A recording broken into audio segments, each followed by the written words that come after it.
Y empecemos la clase. De anuncios todavía no me asignan el salón. No me han no me han enviado la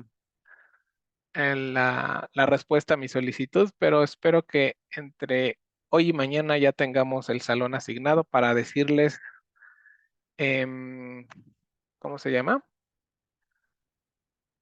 ¿Qué salón va a ser el que vamos a estar ocupando, ok? A ver, todavía hay gente en la sala. Admitir. Estamos admitiendo. Perfecto. Voy a compartir mi pantalla y vamos a abrir el Open Board. ¿Sí se ve mi pantalla? ¿Me pueden confirmar, por favor? Sí, sí Sí. se ve, profesor. Gracias. Gracias. Aquí le digo que no. Y déjenme ver si tengo el salón, el pizarrón de la clase pasada. Porque quiero retomar algo que vimos, que es la definición. El teorema de Rao Blackwell, la definición de estadística suficiente, ¿verdad? Estábamos hablando de ese tema. Puede ser a poco. Al principio, la verdad, sí es complicado y entiendo que a lo mejor algunos se espantaron por la teoría que se tiene que desarrollar, pero cuando ven la película completa de todo este proceso, pues la verdad es que no es tan complejo y quizás es difícil la parte teórica, pero lo que es ya la parte de los conceptos no es tan difícil de entender lo que pretende hacer la teoría. Nosotros estábamos hablando de estadísticas suficientes, como estadísticas que no perdían información. ¿Se acuerdan? Acuérdense que una estadística es una transformación de la muestra. Se supone que en la muestra yo tengo información para estimar al parámetro. Entonces, lo que me gustaría es que si yo le voy a hacer algo a la muestra, la voy a sumar, la voy a multiplicar, le voy a hacer algo a esa muestra, lo ideal sería que esa transformación que estoy aplicando a la muestra haga que no pierda información sobre el parámetro desconocido. Entonces, la forma en cómo se define suficiencia de una estadística está en términos de una densidad condicional. Y la densidad condicional, pues les dice, mira, si tú me demuestras que la muestra dada la estadística ya no depende de teta, quiere decir que la estadística tenía toda la información del parámetro desconocido. Entonces no la perdí, ¿verdad? No perdí información al momento de hacer la transformación de la estadística. Lo que voy a hacer entonces es pues trabajar con esta definición y desafortunadamente ustedes van a ver que es complicado demostrar que una estadística es suficiente dada la definición que nos dejó Fisher, ¿no? Entonces, vamos a ver un ejemplo, nada más para que entendamos cómo funcionaría la definición de Fisher. Vamos a suponer que me van a dar una muestra de tamaño 3 del modelo más simple que conocemos, del modelo Bernoulli, de parámetro desconocido teta, donde ustedes saben que teta es la probabilidad de observar un éxito en el ensayo Bernoulli. Entonces, nos piden el ejercicio de mostrar con la definición que nos dieron que t definido como la suma desde igual a 1 hasta 3 de x y es suficiente. ¿Qué querría decir esto? El concepto que nos está diciendo Fisher es, mira, si tú quieres estimar a teta en este modelo, no necesito que me des la muestra. Con que me des la suma de las x's es más que suficiente para poder estimar a teta. Ahí tengo toda la información que me da la muestra para poder estimar al parámetro desconocido. Eso es lo que quiere decir que esta sea suficiente, ¿no? Por eso, en el teorema de Rao-Blackwell, si ustedes regresan aquí arriba, el teorema de Rao-Blackwell nos pide una estadística suficiente, porque lo ideal es que nuestros estimadores estén en función de estadísticas suficientes, porque si el estimador está en función de una estadística suficiente, quiere decir que el estimador está utilizando toda la información de la muestra, ¿de acuerdo?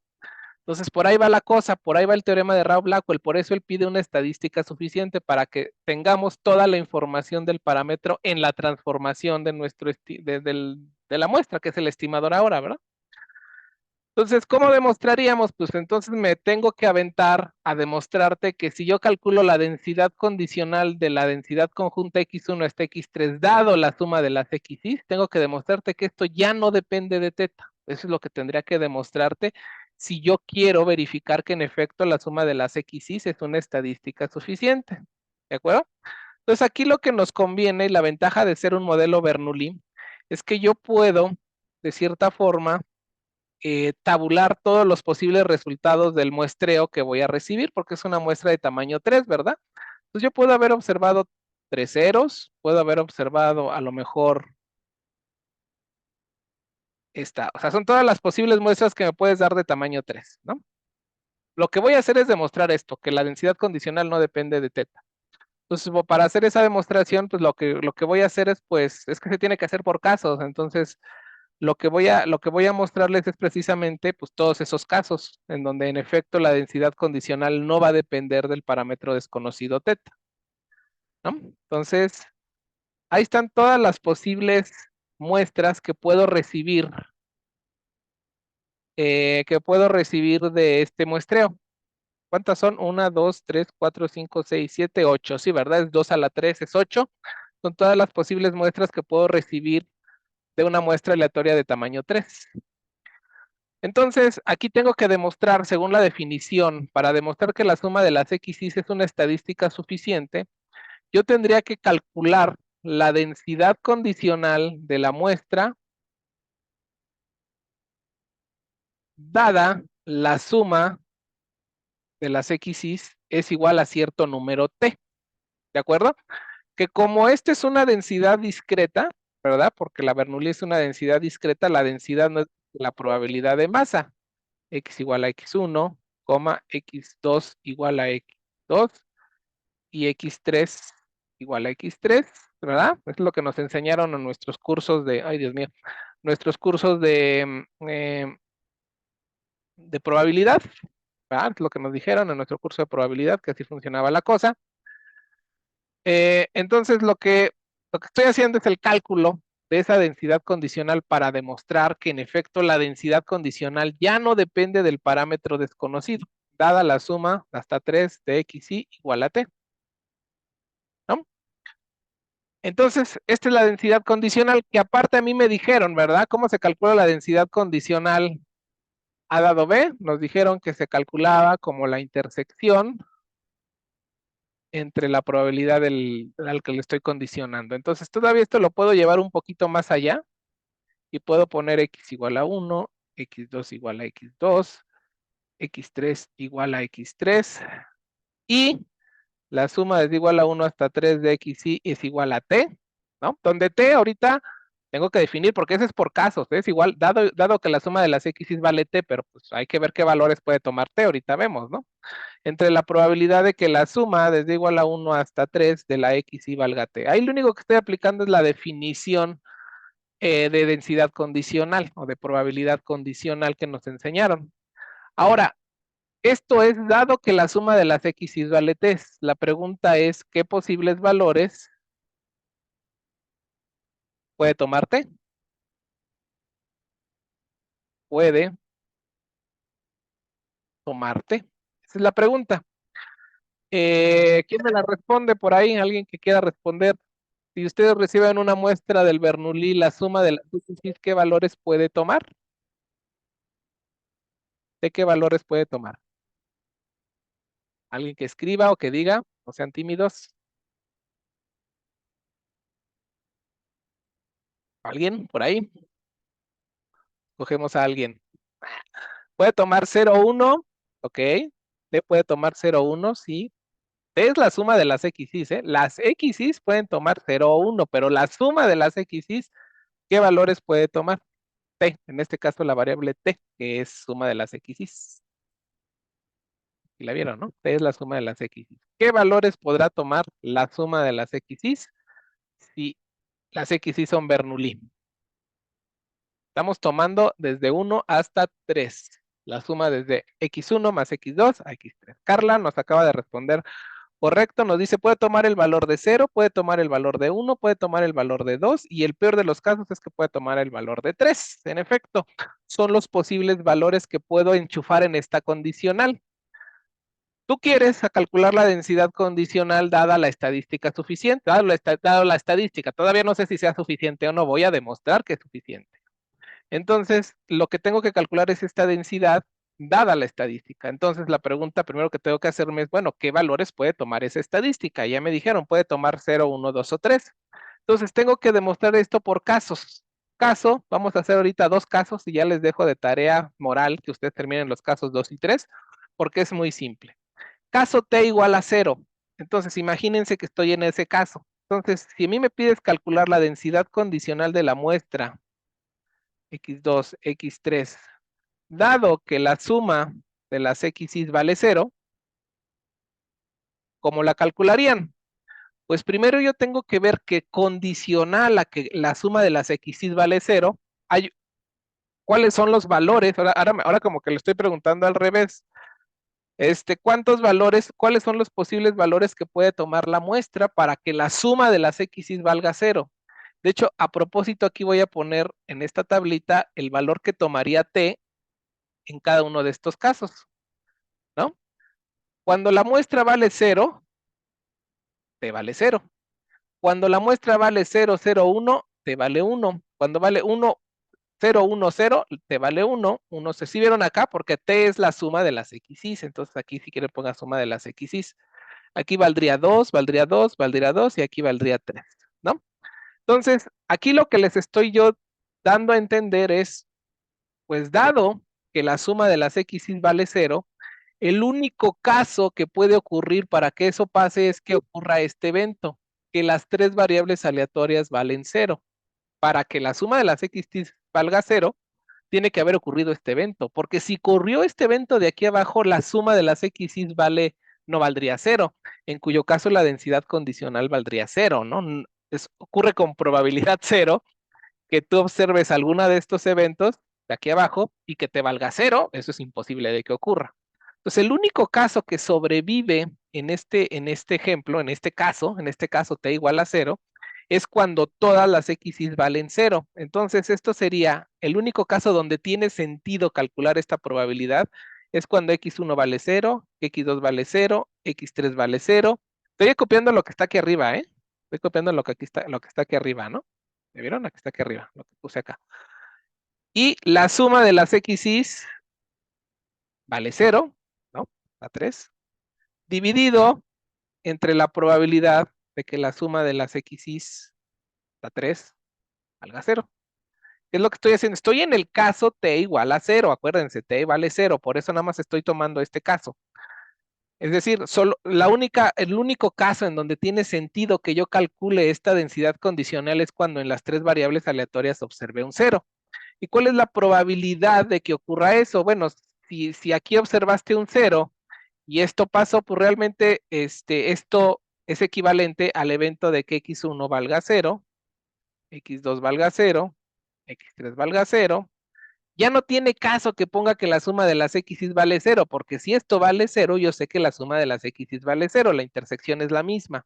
Entre la probabilidad de la suma desde igual a 1 hasta 3 de x y valga 0, ¿no?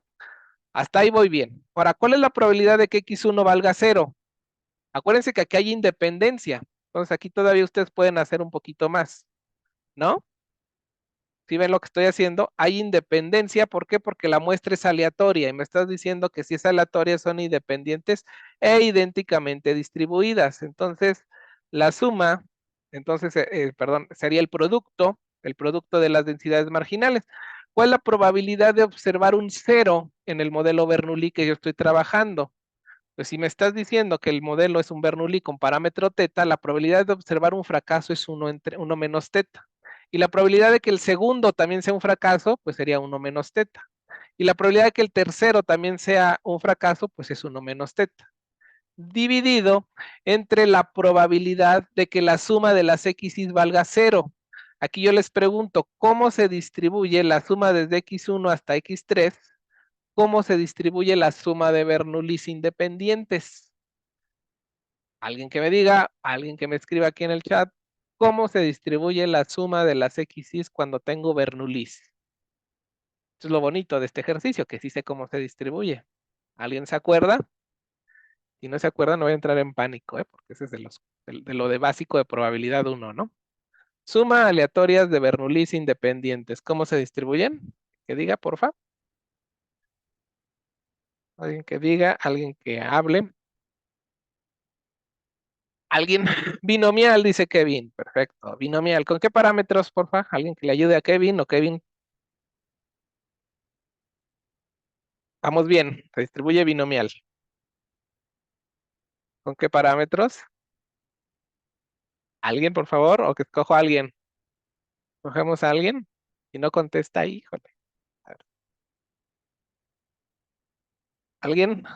Arturo Flores Parra, ¿puedes decir con qué parámetros se distribuye la binomial?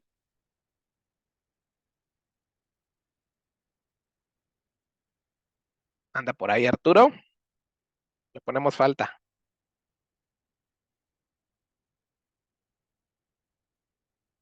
¿No? ¿No está Arturo? Arturo a la 1, la 3. Bueno, Arturo no contestó. Bueno, pondremos que no está en la clase. Entonces, en efecto, Kevin nos acaba de dar la respuesta. Es una binomial de parámetros n, p, que en este caso n vale 3 porque son 3 Bernoullis, y teta en este caso es el parámetro desconocido, que es la probabilidad de éxito. Entonces, si yo tengo una variable aleatoria binomial, ¿cuál es la probabilidad de que esa variable aleatoria binomial tome el valor de 0? A nosotros nos explicaron en nuestro curso de probabilidad que son las combinaciones de 3 en 0, teta a la 0, 1 menos teta a la 3 menos 0, ¿verdad? Esta es la densidad, este, es más que nada, este no es más que la densidad binomial de parámetros 3, teta evaluada en 0. Entonces esto me queda, las combinaciones de 3 en 0 es 1, teta a la 0 es 1 y 1 menos teta a la 3. Entonces aquí abajo queda 1 menos teta a la 3. Y si ustedes hacen esta operación, les da un 1, un tal cual un 1. Vean cómo se va todas las tetas, desaparecen. Entonces, en efecto, yo lo que los acabo de demostrar es que cuando t vale 0, la densidad condicional de la muestra Bernoulli dada la suma de las x's igual a 0, yo les acabo de demostrar que en efecto ya no depende de teta. De hecho, vale 1, la probabilidad condicional vale 1, y ya no depende de teta. Y es el único caso, ¿verdad? Es el único caso que tendría que hacer porque es el única combinación en donde tiene sentido hablar de que te valga 0 cuando cada una de las x's vale 0. Entonces, ese caso ya lo acabé. Sigamos con la demostración. ¿Qué pasa cuando t vale 1? Vuelvo a escribir lo mismo que aquí, nada más que pues ya me dio flojera, pero pues bueno, nada más para que quede bien.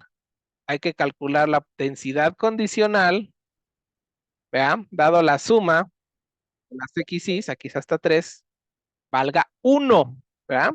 Y puedo hacer exactamente lo mismo, salvo que aquí la única discrepancia, aquí sí tengo que tener un poquito de cuidado. Porque en el caso t igual a 1, nuevamente vuelvo a mi tabla. ¿Cuáles son los posibles casos en donde tiene sentido que yo hable que t vale 1? En estos casos, solo existen 3 casos en donde la muestra hace que la estadística valga 1. Ocurre este evento, ocurre este evento o ocurre este evento. ¿De acuerdo? Sin pérdida de generalidad, ahorita voy a agarrar uno de esos 3 casos. Al final me va a dar lo mismo, van a dar cuenta. Vamos a suponer que ocurre este que está aquí, ¿no? Realmente hay que hacer los 3 casos, o sea, desarrollar las probabilidades en cada uno de los 3 casos, pero ahorita van a ver que no tiene mucho sentido. Si yo calculo ese caso, lo voy a poner de hecho en amarillito, lo voy a encerrar en amarillito, esto que está aquí, y voy a calcular el caso en donde ocurre esa muestra, es decir, que yo recibo x1 vale 0, que se trabó, x1 vale 0, x2 vale 1 y x3 vale 0, y la suma desde igual a 1 hasta 3 de xy vale 1, dividido la probabilidad de que la suma desde igual a 1 hasta 3 de xy valga 1, ¿verdad? Porque estoy en el caso t igual a 1. ¿Qué es lo que estoy diciendo entonces? Pues estoy calculando esas probabilidades. Ahora, nuevamente, o caigo en el mismo caso. Si este evento ocurrió, x0, x1 igual a 0, x2 igual a 1, x3 igual a 0, evidentemente es que este evento también ocurrió. No tiene caso que yo lo escriba, ¿verdad? Que no tiene caso que yo lo escriba doble vez. Entonces, si yo pongo este evento, es equivalente a poner este otro evento. Espero que no haya problema. Si ocurrió este evento, por supuesto que también ocurrió que la suma de las x's vale 1, dividido entre la probabilidad de que la suma desde igual a 1 hasta xy vale 1, hasta 3, ¿verdad? Son 3 variables aleatorias nada más. Y entonces nuevamente aquí puedo aplicar lo que me enseñaron. Se abre en el producto de las marginales. ¿Ya vieron? Ay, probabilidad de que x2, a mi pobre pizarrón ya está muy lento. Probabilidad de que x3, no, aquí es x2 vale 1, ¿verdad? Pues ya ven, esto es muy importante, si no, no salen las cosas. X2 vale 1, x3 vale 0, dividido entre la probabilidad de que la suma es igual a 1 hasta 3 de xy valga 0. No, valga 1. Acuérdense que estamos t igual a 1. Y nuevamente aquí está, me pregunto nuevamente, oye, ¿cuál es la probabilidad de observar un fracaso en el ensayo Bernoulli? 1 menos teta. ¿Cuál es la probabilidad de observar un éxito? Porque vale 1, es teta. ¿Cuál es la probabilidad de observar un fracaso? 1 menos teta. ¿De acuerdo? Y nuevamente voy aquí abajo. Necesito la probabilidad de que la suma de Bernoulli valga 1. Y nuevamente eso yo ya lo sé porque la suma de Bernoulli es una binomial. ¿Cuál es la densidad de una binomial? De parámetros n,3, digo 3, teta, cuando y vale 1 serían las combinaciones de 3 en 1, ¿verdad? Las combinaciones de 3 en 1, teta a la 1, 1 menos teta a la 3 menos 1. Así me enseñaron, ¿verdad? En mi curso de probabilidad. Entonces las combinaciones de 3 en 1, pues son 3, teta a la 1 es teta y teta 1 menos teta al cuadrado, ¿verdad? 1 menos teta al cuadrado. ¿Qué es lo que está pasando? Esta se va con esta, esta se va con esta, esta va con esta, esta va con esta y les queda un tercio. Nuevamente, vean lo que pasó. La densidad condicional de la densidad conjunta, dada la estadística que estoy demostrando que es suficiente, yo les acabo de demostrar que ya no depende de teta. De hecho, para este evento 0, 1, 0, me salió un tercio. Yo los invito a que hagan este mismo ejercicio. Ahora agárrense otro caso, agárrense el 0, 0, 1. ¿Qué es lo que van a hacer? Aquí tendrían que poner 0, 0, 1. ¿Verdad? 0, 0, 1. Aquí también. Y aquí entonces sería 0, 0, 1. Y entonces aquí sería exactamente lo mismo. 1 menos teta por 1 menos teta por teta, porque ahora el éxito lo tienen en x3. Entonces llegan exactamente a la misma cantidad que está aquí arriba y lo de abajo no cambia. Entonces siempre les va a dar un tercio, independientemente de cuál de los tres casos ustedes estén, siempre les va a dar un tercio. Entonces, la densidad condicional cuando t vale 1, la densidad condicional de mi muestra, dada la estadística igual a 1, vale un tercio en cada uno de estos escenarios. Y pues es una densidad, por eso es un tercio y un tercio, porque la probabilidad de que ocurra esta, de que ocurra esto y de que ocurra esto es un tercio en cada uno de ellos. Entonces queda claro, bajo todos estos cálculos que acabamos de hacer, que cuando t vale 1, la densidad condicional no depende de teta. Entonces ya no voy a hacer los demás casos porque es aburrirlos, pero básicamente ustedes tienen que hacer este caso, t igual a 2. Entonces ahora se agarran un caso de acá y demuéstrenme que ya no depende de teta. Les va a dar lo mismo, un tercio. Y en el último caso les va a volver a dar un 1, como en el caso de t igual a 0. Entonces, la demostración para verificar finalmente que la suma de las XY en el modelo Bernoulli es una estadística suficiente, hay que hacerla por casos. Y ustedes acaban de ver que sí, en efecto, se van las tetas, o sea, ahí estaba la teta y todo, pero cuando yo hago el proceso del cálculo de las probabilidades, pues lo que estoy viendo es que se elimina el parámetro desconocido, lo que me garantiza lo que dice la definición. Me dice, mira, acabas de ver que en efecto, si tú condicionas a la suma de las XY, la densidad conjunta ya no depende de teta. ¿Vieron? Condicionado a la estadística a la que estoy queriendo demostrar que es suficiente.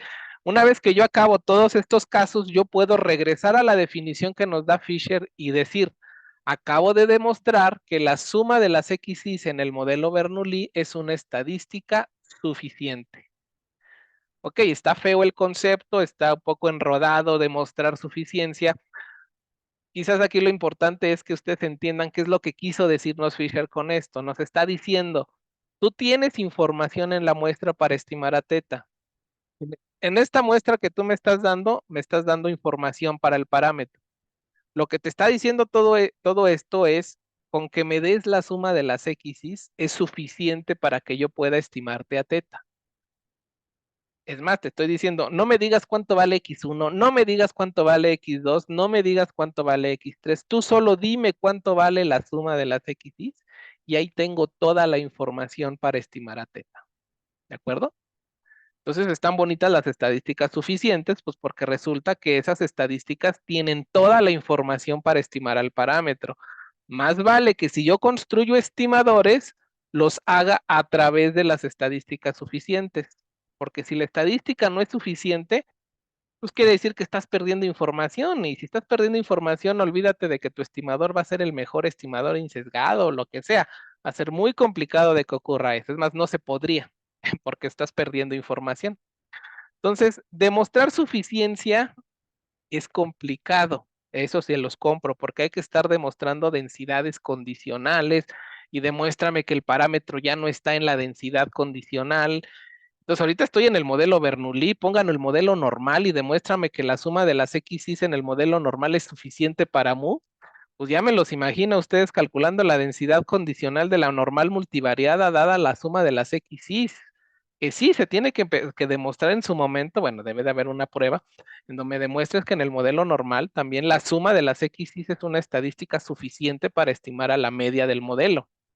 Pero hacerlo por este camino es complicado. Entonces, afortunadamente existe un teorema que no voy a demostrar aquí, quizás lo demostramos la siguiente semana o si no lo dejamos ahí nada más de tarea moral, que es el teorema de factorización.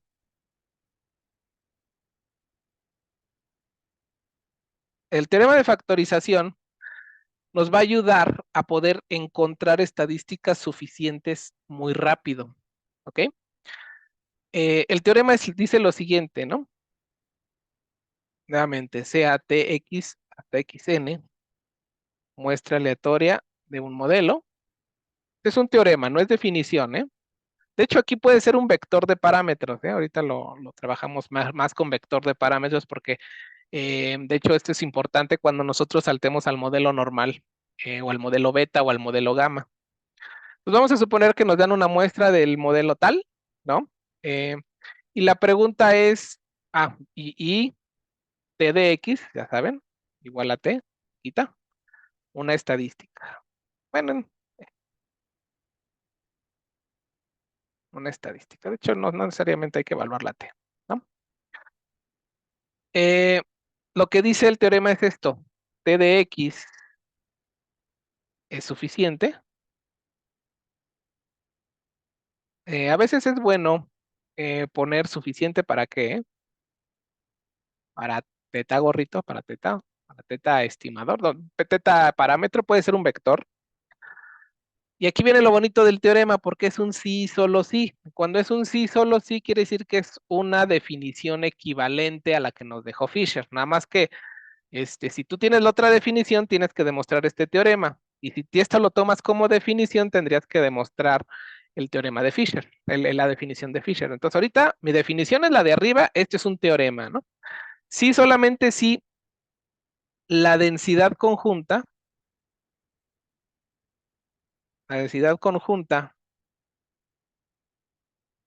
aquí voy a poner x1, xn, que depende de teta, evidentemente, ¿no? Puede factorizarse, por eso le llama el teorema de factorización, como, ay Dios mío. Entonces, lo que yo voy a hacer es, si tú me demuestras que la densidad conjunta la puedes factorizar como el producto de dos funciones, una que no depende de teta y otra que depende de la muestra, ay Dios mío, quedó feo la G. Ahí está la factorización. Estoy factorizando la densidad conjunta como el producto de dos funciones, en donde aquí va a estar la estadística suficiente y aquí sí va a depender de teta. A ver, ¿qué es lo que está diciendo este teorema? Ahorita vamos, hay que poner, ¿no? ¿Dónde? ¿Dónde h de x, de hecho la así h de x, función que no depende de teta,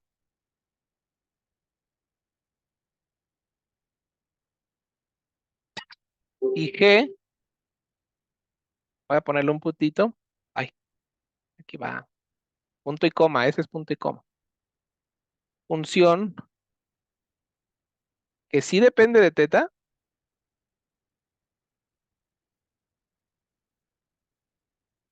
y aquí viene lo bonito, y depende de la muestra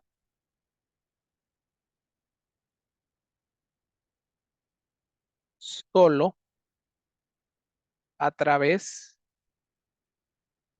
de t. Ok, eso es lo que dice el teorema de factorización. Vamos a tratarlo de entender si lo vamos a aplicar, porque eso sería lo importante. ¿Cómo se aplica este teorema de factorización? Porque es un sí, solo sí, eso es lo bonito de este teorema. De hecho, la forma en que nosotros lo vamos a estar aplicando es el regreso. Más que nada vamos a estar aplicando este regreso. ¿Por qué? Porque yo voy a hacer la factorización de la densidad conjunta, les voy a mostrar la factorización, y una vez que tengo la factorización, de ahí me va a brincar quién es la t de x, que va a hacer que sea suficiente, que pueda garantizar la factorización, y una vez que tengo la factorización, voy a concluir que entonces esa estadística es la suficiente, o es una estadística suficiente. Entonces tengo que aplicar este teorema de factorización. Aquí lo importante es que ustedes vean que lo que está pasando es que la densidad conjunta de donde yo estoy partiendo depende de la muestra y del parámetro. Depende de las dos cosas, así debe de ser. Depende de la muestra y el parámetro. Pero lo que te estoy diciendo es, si tú me logras descomponer esa densidad conjunta como el producto de dos funciones, una que solo depende de x y no depende del parámetro, una h que está aquí, se dan cuenta que no estoy metiendo a teta, solo meto a la muestra. Y otra función g que sí puede depender del parámetro, de hecho aquí debería ser parámetro vector, parámetro vector, pero solo puede depender de la muestra a través de t de x. No puede depender de x1, x2, xn, no, debe de depender de t de x, de la estadística. Entonces, a lo mejor ahorita están diciendo, no sé cómo voy a aplicar este teorema, porque sí está complejo la primera vez, yo lo reconozco, la primera vez que lo vi tú, ay, no sé lo que me está diciendo, qué es esa GTX, cómo lo voy a hacer para que aparezca la TX. Pues es que la misma factorización te va a decir quién es la TX, eso es lo bonito de este teorema, y una vez que yo tengo identificada la TX, quiere decir que ya encontré la estadística suficiente del modelo. Entonces, para que lo entendamos, vamos a hacer un ejemplo de aplicación de este teorema, para que veamos cómo, cómo funciona para encontrar estadísticas suficientes de los modelos. Nuevamente voy a suponer que me vas a dar una densidad Bernoulli, muestra aleatoria del modelo Bernoulli. ¿Cómo tendría que aplicar el teorema? Lo primero que tendría que hacer es ver qué forma tiene la densidad conjunta de la muestra. En este caso, acuérdense que yo tengo una gran ventaja, el producto de marginales, ¿verdad? ¿Por qué? Porque yo tengo independencia. Esa es la ventaja de suponer muestra aleatoria. Independencia idénticamente distribuidas. Todas tienen la misma densidad Bernoulli y son independientes. Aquí quedaría el producto es de igual a 1 hasta n. Y aquí, ¿cuál es la densidad Bernoulli?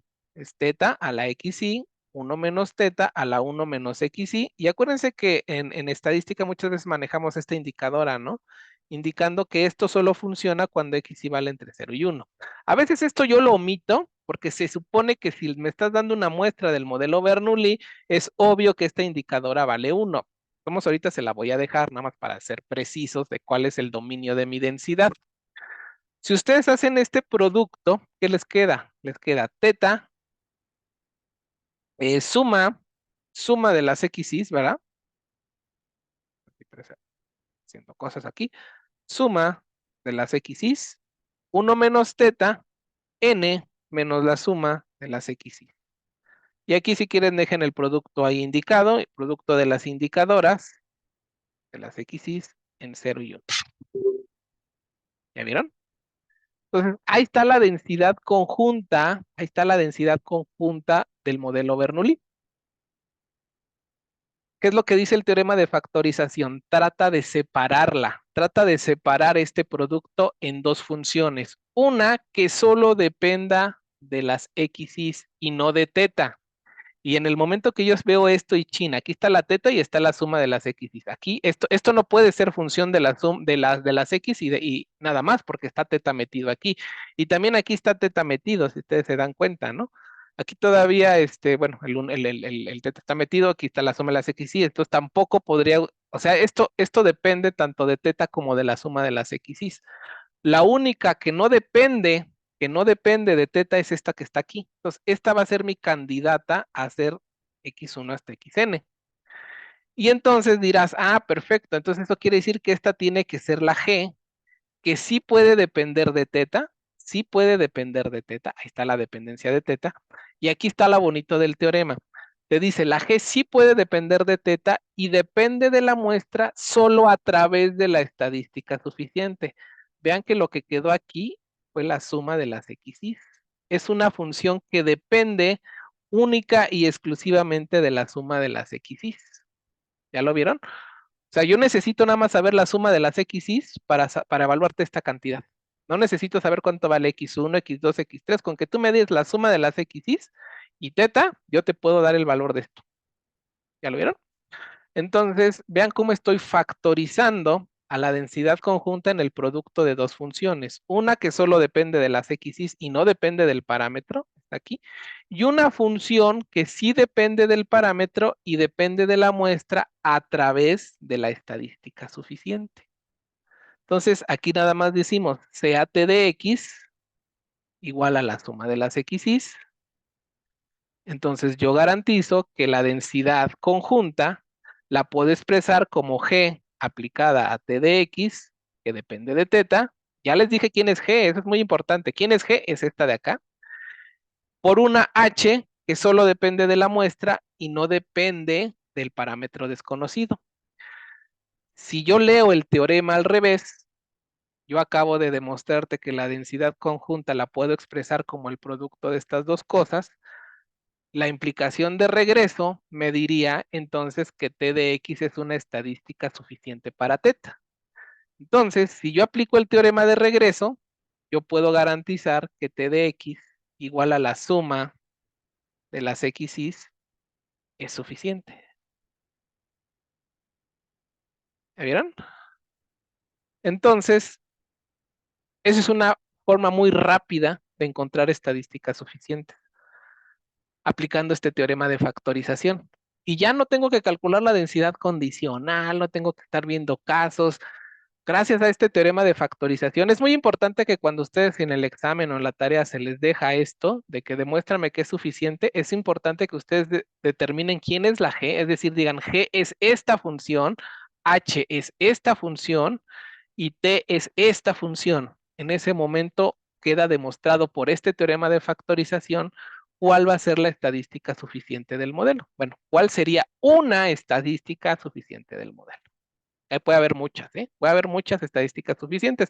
De hecho, miren, mañosamente aprovechando este ejemplo, les voy a aplicar un truco. Bueno, no es un truco, sino eh, eh, sí, es un truco. Vean lo que voy a hacer. Es lo mismo, voy a escribir exactamente lo mismo, solo que vean lo que voy a hacer. Lo estoy poniendo en rojito nada más porque estoy haciendo algo tramposo aquí. ¿Qué es lo que hice? Metí una n y dividí una n. Es lo mismo que está acá, ¿no? 1 menos teta a la menos, no, a la n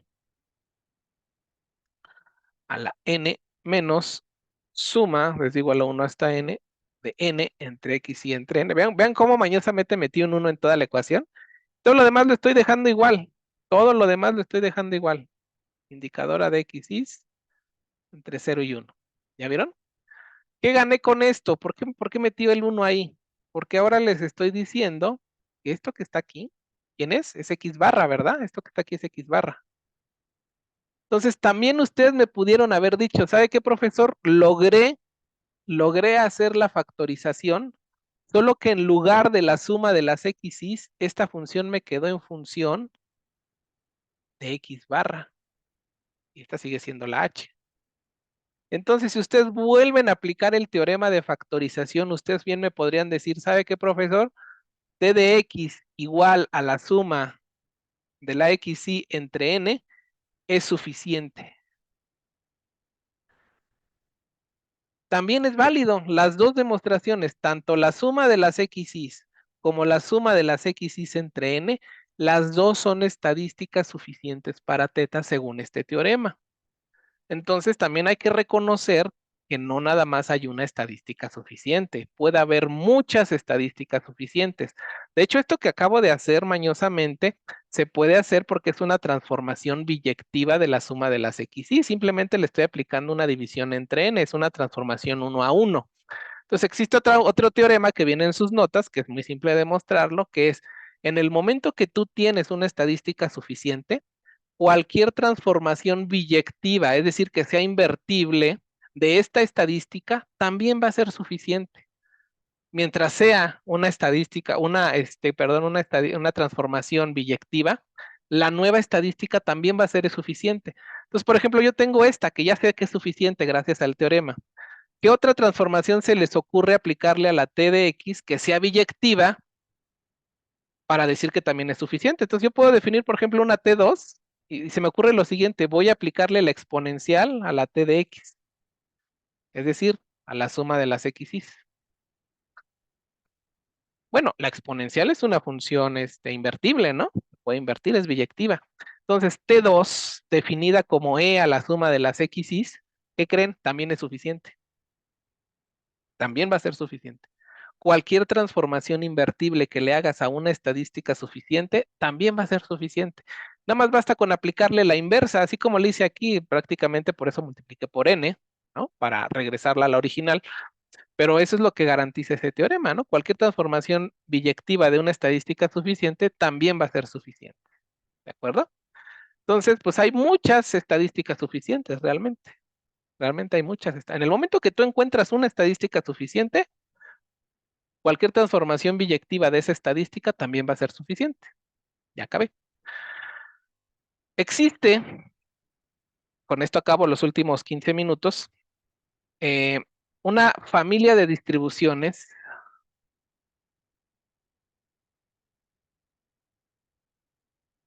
que cumple muchas propiedades, que es la familia exponencial.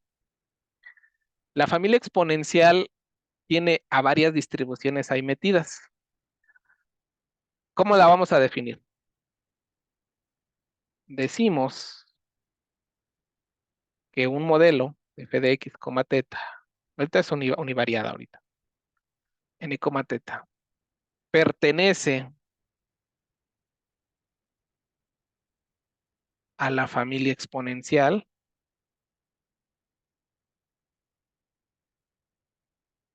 ¿Ah? Sí, ¿qué pasa? Si f de x, el modelo que estoy trabajando, lo puedo expresar de la siguiente manera. A de teta, b de x, e a la c de teta, d de x. Si tú me logras demostrar que tu modelo lo puedes llevar a esta forma, muy importante aquí, ¿dónde? A, bueno, de hecho es A y C,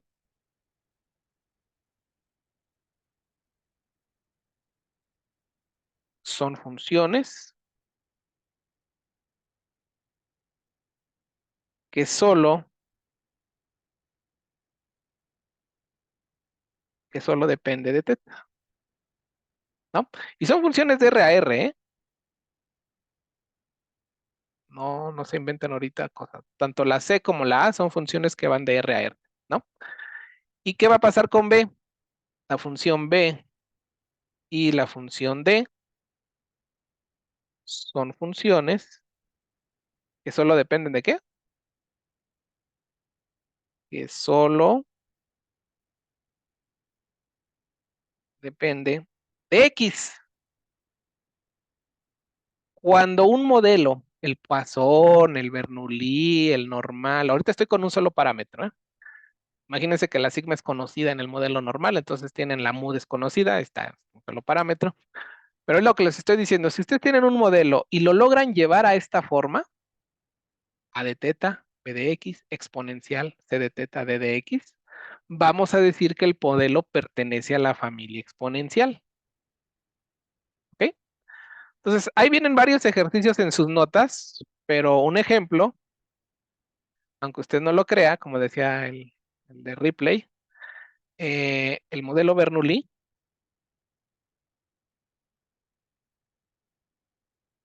pertenece a la familia exponencial. De hecho, muchos de los modelos que ustedes conocen pertenecen a esta familia. A lo mejor no lo sabían, pero muchos de los modelos, el Bernoulli, el binomial, el exponencial, el Poisson, eh, el geométrico, todos ellos pertenecen a esta familia, a la familia exponencial, aunque usted no lo crea, ¿no? Entonces es una familia muy rica, por así decirlo, es una familia que tiene a varios modelos de los cuales se utilizan mucho en la práctica. Entonces, esta familia es muy importante en la teoría inferencial, porque si nuestro fenómeno aleatorio se modela por medio de un elemento de la familia exponencial, encontrar estadísticas suficientes va a ser muy rápido. ¿Por qué? Por el siguiente teorema, que es bien fácil de mostrar gracias al teorema de factorización. Si f de x pertenece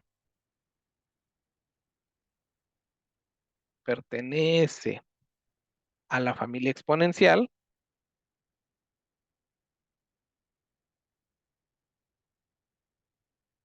entonces, entonces, t de x definida, o sea, la muestra, supongo que me vas a dar una muestra, ya saben, ¿no? Yo siempre estoy suponiendo que me vas a dar una muestra de este modelo, ¿no?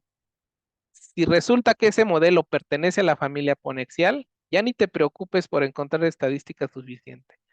La suma de las d de x's es una estadística suficiente.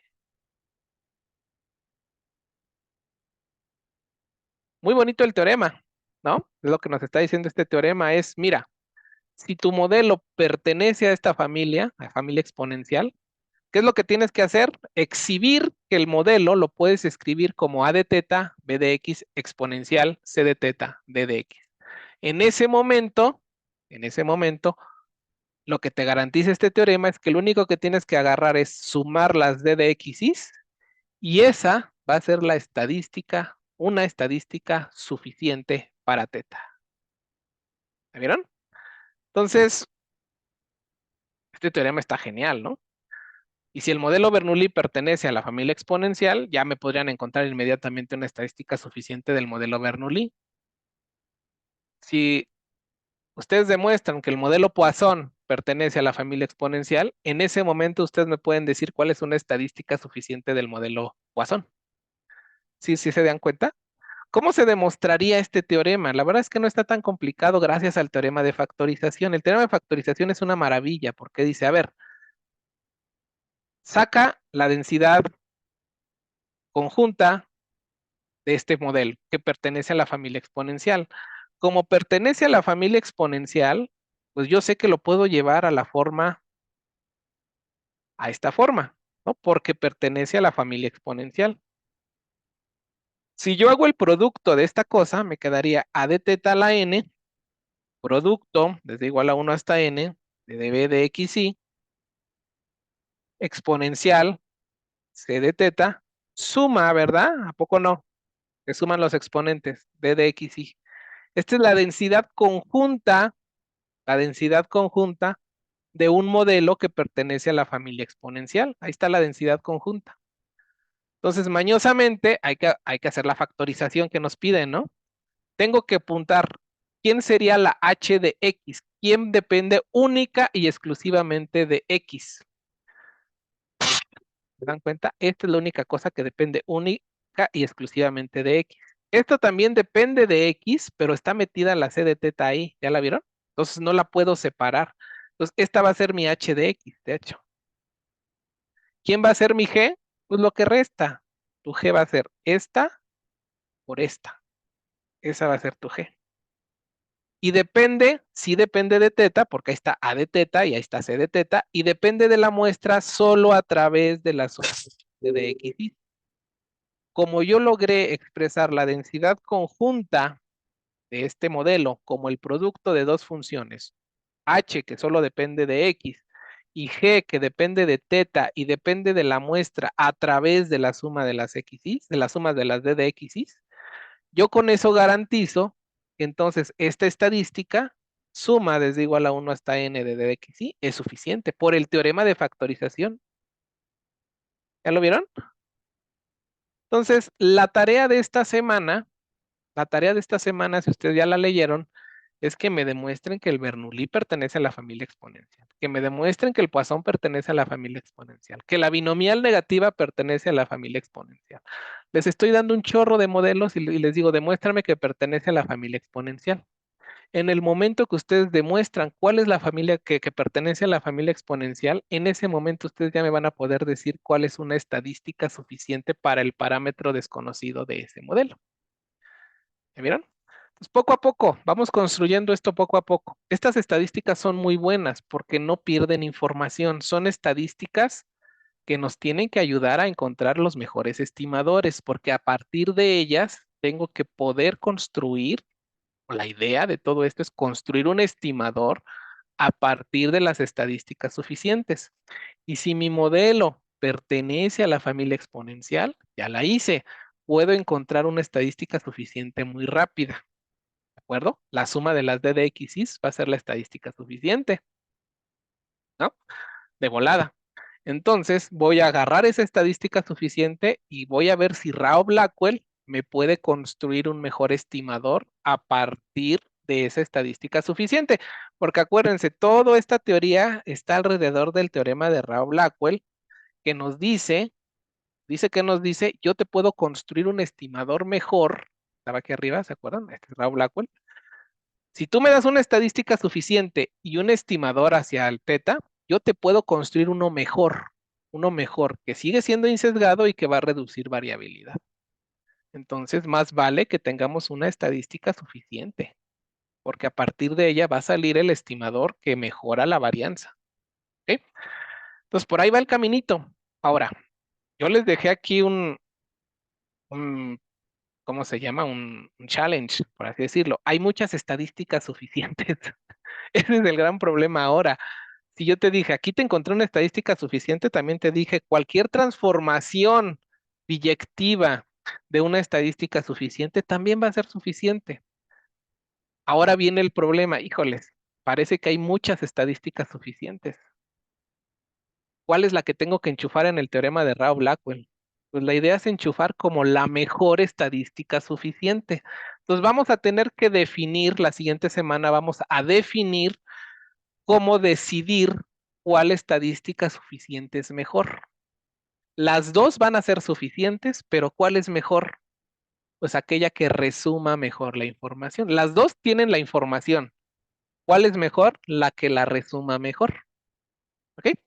Y a esa estadística le vamos a llamar la suficiente minimal, la estadística suficiente minimal. Y esa es la candidata a entrar al teorema de Rao Blackwell para generar al umbúe, al famoso umbúe. ¿Ok?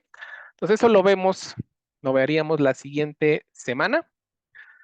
Entonces, acuérdense, tu tarea está muy simple, es demuéstrame que esto pertenece a la familia exponencial y ahí si quieren pongan un paréntesis, saquen cuál sería la estadística suficiente de cada uno de esos modelos, porque ya saben cuál sería la estadística suficiente en el momento que lo lleven a la familia.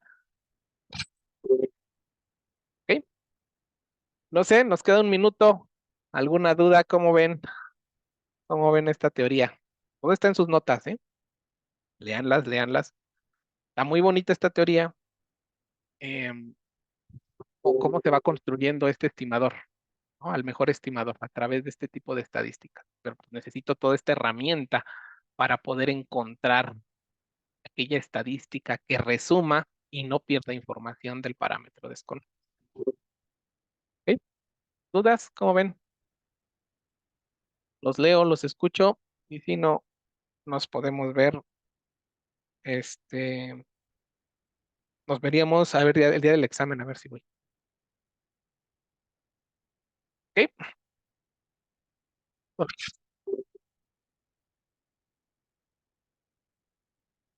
Por ahora dice todo bien. Buen día, Diego, gracias.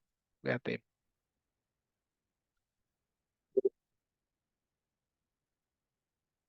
Perfecto.